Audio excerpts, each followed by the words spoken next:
I'm Ed Highland, this is ITSEC TV, and I'm here now with Chris Chambers, who is with Serious Simulations, and we wanted to talk a little bit about, you're new here in this community, the M&S community, aren't you?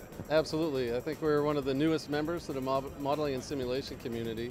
We're incorporated about 6 months ago, and we've been developing products rapidly for deployment and fielding, and we're introducing the first product at the show, and this is our first ITSEC as well. Let's talk about Ready to Train, a very innovative concept. Well, thank you. Ready to Train it's an infantry training product. The military version is, and it allows soldiers to train in a dismounted or mounted fashion with their own gear, with their own combat kit, very little instrumentation put on them to enable the simulation to work.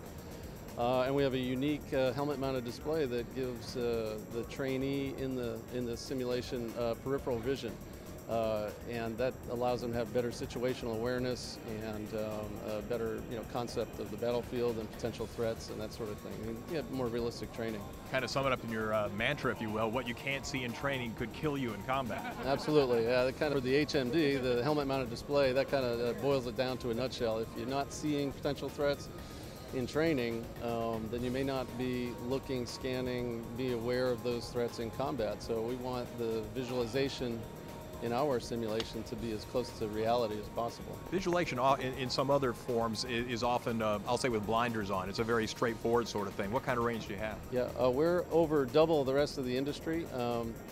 Typically you see about 60 degrees, sometimes 70-degree field of view on common helmet-mounted displays or head-mounted displays, and we're double that. So it's a very nice wide field of view, very high resolution as well, because we have an independent display for each eye. That gives very high resolution and allows our infantrymen to see man-sized targets at great distances as they would in reality, 400 meters plus.